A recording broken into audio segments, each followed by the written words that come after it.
महिला आरक्षण का हमने पूरा समर्थन किया है। राजीव गांधी जी पंचायती राज में महिला आरक्षण लाए थे।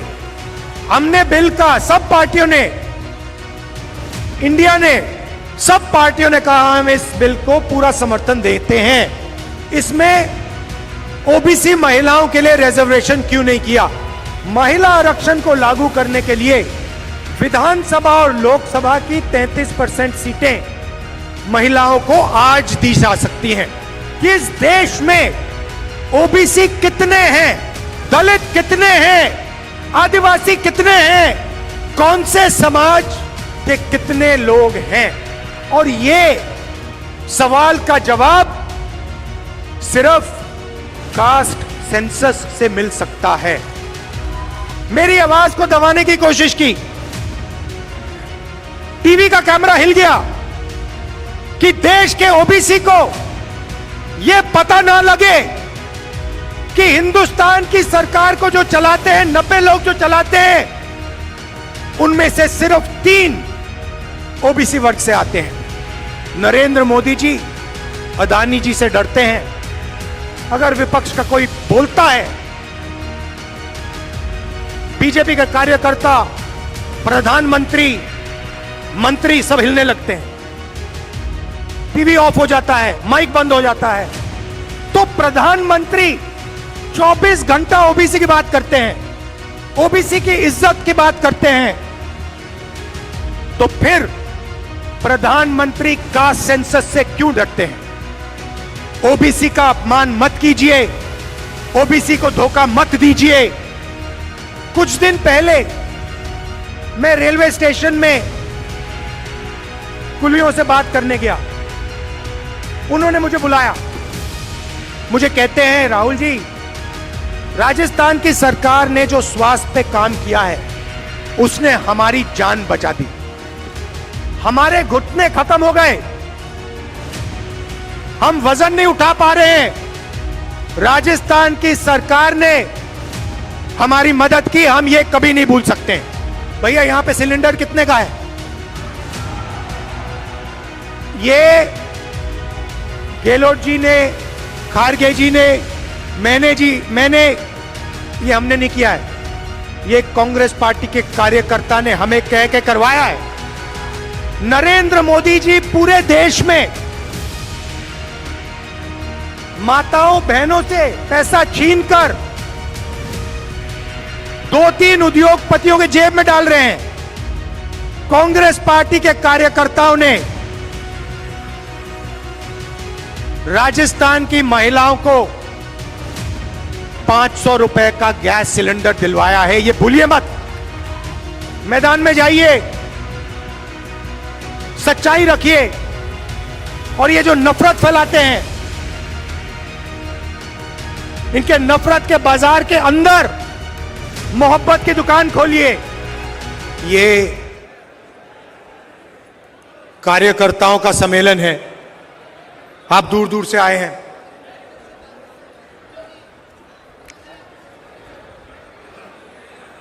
जैसे राजस्थान में रणथंभौर है, रणथंभौर में अगर आप जाएं, आप गए होंगे, तो वहां पे एक शेर को देखने घंटे लग जाते हैं। मतलब ढूंढो उसको, 6-7 घंटे लगते हैं और फिर एक झलक दिखती है, भाग जाता है।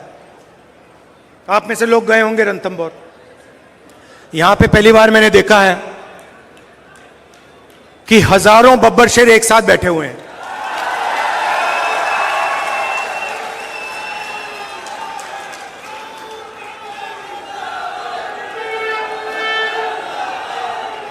शांति से बैठे हुए हैं।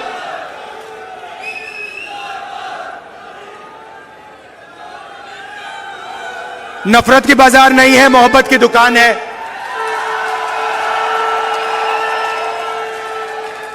अहंकार नहीं है, नफरत नहीं है,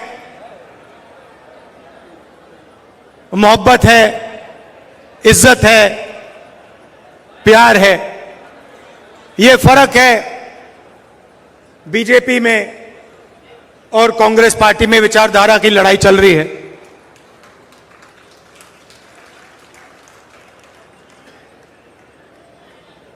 कुछ दिन पहले मैंने पार्लियामेंट में अदानी जी वाला भाषण दे दिया। देखा होगा आपने, पार्लियामेंट में देखा। अब इनकी नई आदत है, वो टीवी ऑफ कर देते हैं। पहले माइक ऑफ करते थे, अब टीवी ऑफ कर देते हैं। तो पता नहीं आप में से सबने देखा या नहीं देखा, मगर बीजेपी वालों ने जरूर देखा। और उसके बाद मेरी जो लोकसभा की सदस्यता है उसे रद्द कर दिया।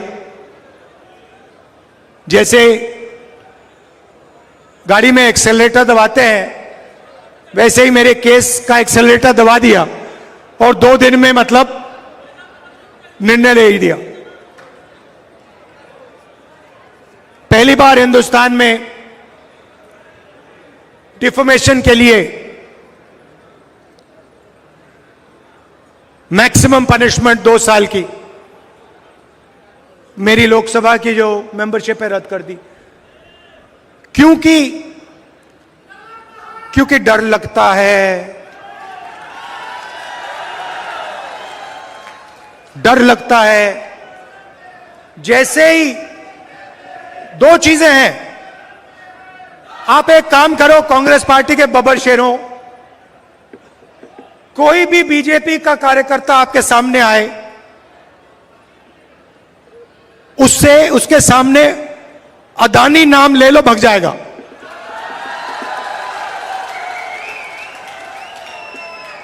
एक से उसको सामने खड़ा कर होगा, आएगा, वो कुछ भी कहे, आप उससे कहो भैया एक बात बताओ, ये आपके जो प्रधानमंत्री हैं इनके बीच में और अदानी जी के बीच में क्या रिश्ता है, बीजेपी वाला भग जाएगा। तो पैनिक होता है, डर लगता है। उसके बाद दूसरा भाषण दिया, प्रेस कॉन्फ्रेंस की तारीखें आप मिला लीजिए। जैसे ही मैंने लोकसभा में भाषण दिया वैसे ही मेरे केस पर एक्सेलरेटर दबा दिया गया। उसके बाद इंटरनेशनल फाइनेंशियल अखबार में अदानी जी के बारे में कहानी आती है। मैंने प्रेस कॉन्फ्रेंस किया। जिस दिन प्रेस कॉन्फ्रेंस किया उस दिन नरेंद्र मोदी जी ने स्पेशल सेशन लागू कर दिया। और पहले महिला आरक्षण की बात नहीं थी। आपको याद होगा, पहले हिंदुस्तान के नाम को बदलने की बात थी। याद है आपको? इंडिया से भारत। अब पहली बात, कॉन्स्टिट्यूशन में साफ लिखा है इंडिया दैट इज भारत, मतलब दोनों नाम कॉन्स्टिट्यूशन में हैं। मगर ये इन्होंने पहले नया बहाना बनाया, इंडिया वर्सेस भारत।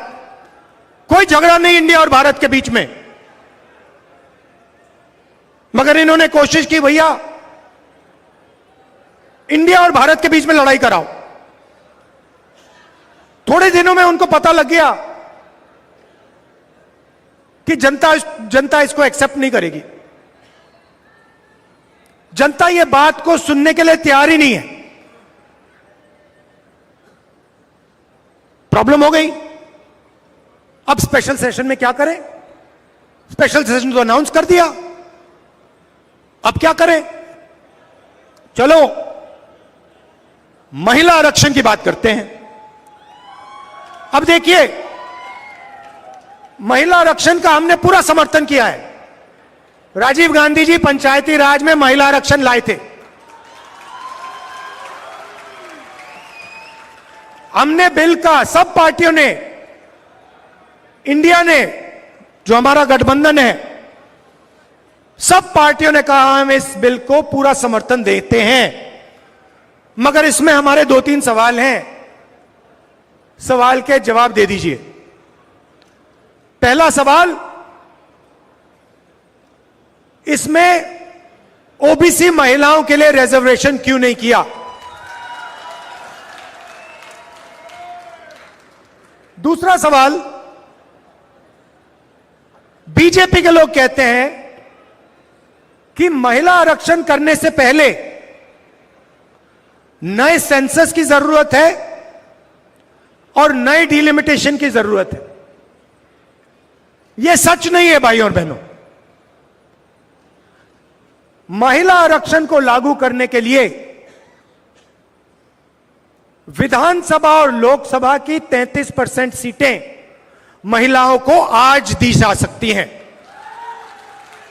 मगर इन्होंने बहाना बनाया है। ये चाहते हैं कि महिला आरक्षण 10 साल में लागू हो। हम चाहते हैं कि महिला आरक्षण आज लागू हो।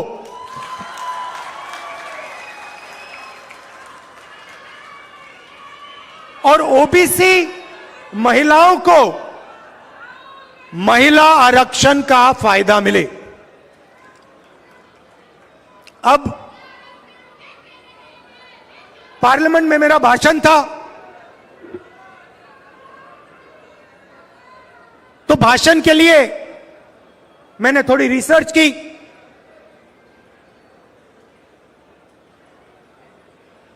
हमारे जो इंस्टीट्यूशंस हैं, जो संस्थाएं हैं, उसमें ओबीसी वर्ग की, दलित वर्ग की, आदिवासी वर्ग की क्या भागीदारी है? तो मैंने क्या किया, हिंदुस्तान को 90 लोग चलाते हैं। हिंदुस्तान को, आज के हिंदुस्तान को एमएलए और एमपी नहीं चलाते हैं। आज के हिंदुस्तान को प्रधानमंत्री 90 अफसरों के साथ चलाते हैं। वो कौन है? वो हिंदुस्तान की सरकार के सेक्रेटरीज हैं। हर मिनिस्ट्री को, सेंट्रल मिनिस्ट्री को सेक्रेटरी चलाते हैं। तो मैंने एक बात चेक की कि ये जो लोग 90 लोग हैं जो हिंदुस्तान की सरकार को चलाते हैं, पूरा का पूरा पावर इनके हाथ में है। हिंदुस्तान किस ओर जाएगा, शिक्षा में क्या निर्णय लिए जाएंगे, स्वास्थ्य में क्या निर्णय लिया जाएंगे, नरेगा का डिजाइन कैसे होगा, भोजन के अधिकार का डिजाइन क्या होगा, ये 90 लोग चुनते हैं, ये डिसाइड करते हैं। तो मैंने सोचा देखता हूं इन 90 लोगों में से नरेंद्र मोदी जी की सरकार में ओबीसी कितने हैं। नरेंद्र मोदी जी 24 घंटा ओबीसी की बात करते हैं। भाइयों और बहनों, आज 90 लोगों में से 3 लोग ओबीसी वर्ग के हैं। 3 लोग ओबीसी वर्ग के हैं। और बात सुनिए, वो 3 लोग हिंदुस्तान के सिर्फ 5% बजट पे निर्णय लेते हैं। मतलब 3 हैं और सरकार में उनकी कोई पावर नहीं है, कोई नहीं सुनता उनकी, उनको कोने में रखा हुआ है।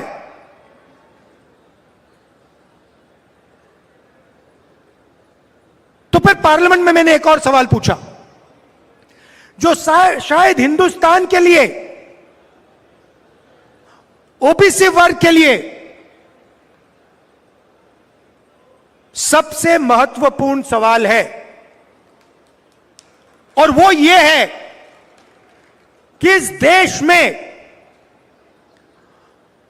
ओबीसी कितने हैं, दलित कितने हैं, आदिवासी कितने हैं, कौन से समाज के कितने लोग हैं। और ये सवाल का जवाब सिर्फ कास्ट सेंसस से मिल सकता है।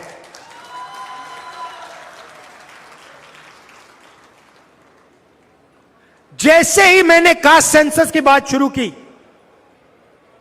पार्लियामेंट हाउस में, आप देख लेना, बीजेपी लोग, बीजेपी के नेता, बीजेपी के मंत्री, एमएलए सब चिल्लाने लगे, मेरी आवाज को दबाने की कोशिश की। टीवी का कैमरा हिल गया कि देश के ओबीसी को यह पता ना लगे कि हिंदुस्तान की सरकार को जो चलाते हैं, 90 लोग जो चलाते हैं, उनमें से सिर्फ 3 ओबीसी वर्ग से आते हैं।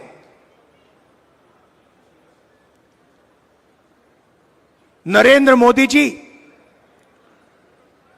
बीजेपी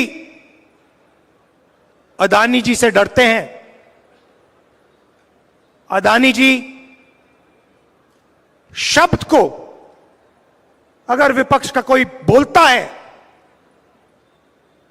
बीजेपी के कार्यकर्ता, प्रधानमंत्री, मंत्री सब हिलने लगते हैं, टीवी ऑफ हो जाता है, माइक बंद हो जाता है। दूसरी तरफ जैसे ही कांग्रेस पार्टी कास्ट सेंसस की बात करती है, जो मैंने बात उठाई पार्लियामेंट हाउस में, 90 लोगों में से 3 लोग ओबीसी क्यों हैं? 5% बजट इन लोगों के हाथ में क्यों है? क्या ओबीसी की आबादी 5% है? क्या 5% है? नहीं, यह कोई नहीं जानता। कोई कहता है 50%, कोई कहता है 45%, कोई कहता है 55%। मैं सिर्फ यह कह रहा हूं, किसी को चोट लगती है, पहला काम क्या करते हैं? पहला काम अस्पताल में ले जाते हैं, कहते भैया एक्सरे करो, एक्सरे करो, पता लगाओ कि असलियत क्या है। हड्डी टूटी है, हां या ना? कौन सी हड्डी टूटी है? कास्ट सेंसस भाई और बहनों एक्सरे है। कास्ट सेंसस से पूरा पता लग जाएगा हिंदुस्तान में कौन कौन लोग हैं, महिलाएं कितनी हैं, ओबीसी कितने, दलित, आदिवासी, माइनॉरिटी, जनरल कितने हैं, पता लग जाएगा। एक्सरे के बाद काम किया जा सकता है। अगर हम ओबीसी को भागीदारी के देने की बात करते हैं तो बिना कास्ट सेंसस ये किया ही नहीं जा सकता है। तो प्रधानमंत्री 24 घंटा ओबीसी की बात करते हैं, ओबीसी की इज्जत की बात करते हैं, तो फिर प्रधानमंत्री कास्ट सेंसस से क्यों डरते हैं?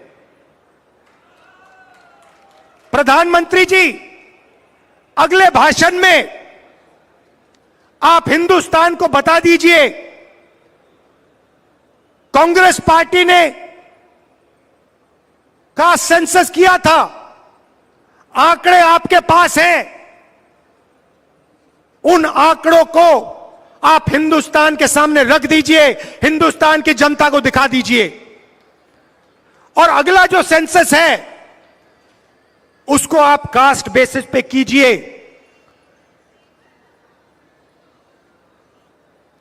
ओबीसी का अपमान मत कीजिए, ओबीसी को धोखा मत दीजिए।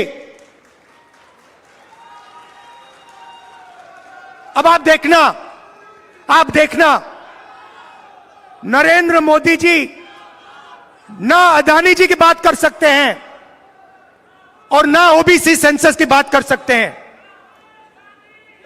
उनके भाषण देखना आप, आने वाले समय में भाषण देखना, ओबीसी सेंसस पे वो एक शब्द नहीं बोल पाएंगे, आपके सामने आंकड़े नहीं रख पाएंगे, अदानी जी के बारे में एक शब्द नहीं बोल पाएंगे। सच्चाई यह है, यहां पे राजस्थान में हमारी सरकार ने आपसे झूठे वायदे नहीं किए।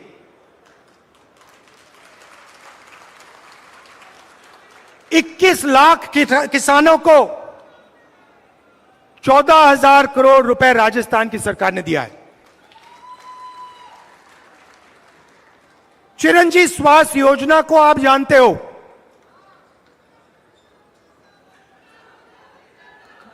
कुछ दिन पहले मैं रेलवे स्टेशन में कुलियों से बात करने गया, उन्होंने मुझे बुलाया, उन्होंने मेरा एक वीडियो देखा और उन्होंने कहा हम आपसे बात करना चाहते हैं। मैं गया उनकी समस्या समझने, उनकी दिल की आवाज को सुनने। मुझे कहते हैं राहुल जी,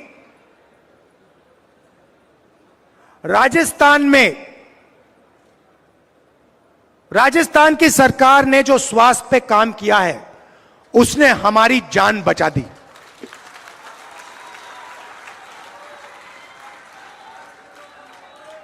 हमारे घुटने खत्म हो गए, हम वजन नहीं उठा पा रहे हैं, राजस्थान की सरकार ने हमारी मदद की, हम ये कभी नहीं भूल सकते। शिक्षा में 3,600 इंग्लिश मीडियम स्कूल हमने खोले हैं। अब आप एक काम कीजिए, मैंने एक काम किया इसलिए मैं बोल रहा हूं आपको। लोकसभा में मैं आपको एक बात बताता हूं, लोकसभा में एक दिन मैंने देखा बीजेपी के एमपी अंग्रेजी के खिलाफ लंबा भाषण दे रहे हैं।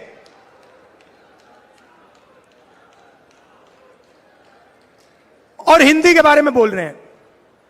हिंदी सबको सीखनी चाहिए, मगर अंग्रेजी भी सीखनी चाहिए। दुनिया में अगर आप किसी से बात करना चाहते हो, आपको अंग्रेजी की जरूरत होगी। हिंदुस्तान में अगर आप किसी से बात करना चाहते हो, आप हिंदी में कर सकते हो। दोनों की जरूरत पड़ती है। बाद में मैं गया पीछे, सुनिए, बाद में मैं पीछे गया और मैंने उनसे पूछा, भैया एक बात बताइए, सुनिए, डिस्टर्ब मत कीजिए। मैंने पीछे गया, मैंने कहा उनसे, भैया एक बात बताइए, आपने अंग्रेजी के खिलाफ बात की, आपके जो बच्चे हैं वो हिंदी मीडियम स्कूल में जाते हैं या अंग्रेजी मीडियम स्कूल में? इंग्लिश मीडियम स्कूल में जाते हैं। मतलब ये चाहते हैं कि इनके बच्चे अंग्रेजी सीखें और गरीबों के बच्चे अंग्रेजी ना सीखें। मतलब दो हिंदुस्तान बने, इनके बच्चे अंग्रेजी सीखकर अमेरिका जाएं, जापान जाएं, चाइना जाएं, और गरीबों के बच्चे अंग्रेजी ना सीखें और बाकी दुनिया में ना जा पाए, बाकी दुनिया से बातचीत ना कर पाए। हमें दो हिंदुस्तान नहीं चाहिए, हमें एक हिंदुस्तान चाहिए। तो बब्बर शेरों, आपकी सरकार ने और आपने, क्योंकि यह सरकार आपकी है, आपने राजस्थान के लोगों को स्वास्थ्य दिया, आपने कर्जा माफ करवाया। भैया यहां पे सिलेंडर कितने का है? ये गेहलोत जी ने, खारगे जी ने, मैंने ये हमने नहीं किया है, ये कांग्रेस पार्टी के कार्यकर्ता ने हमें कह के करवाया है।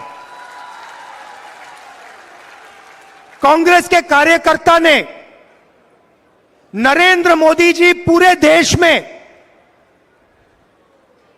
माताओं बहनों से पैसा छीनकर 2-3 उद्योगपतियों के जेब में डाल रहे हैं। कांग्रेस पार्टी के कार्यकर्ताओं ने राजस्थान की महिलाओं को 500 रुपए का गैस सिलेंडर दिलवाया है, यह भूलिए मत। 100 यूनिट मुफ्त इलेक्ट्रिसिटी बिजली आपने दी।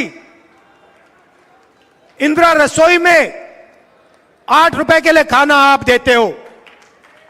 मैंने आपको हथियार दिए हैं। चुनाव का समय है, बीजेपी के कार्यकर्ता आपके सामने आएंगे, 2 सवाल पूछिए। कास्ट सेंसस क्यों नहीं करवा रहे हो? अदानी जी को आपने कितना फायदा पहुंचाया, देश को बता दो। हमने आपको स्वास्थ्य दिया, 500 रुपए का सिलेंडर दिया, कर्जा माफ किया। ये आपके हथियार हैं।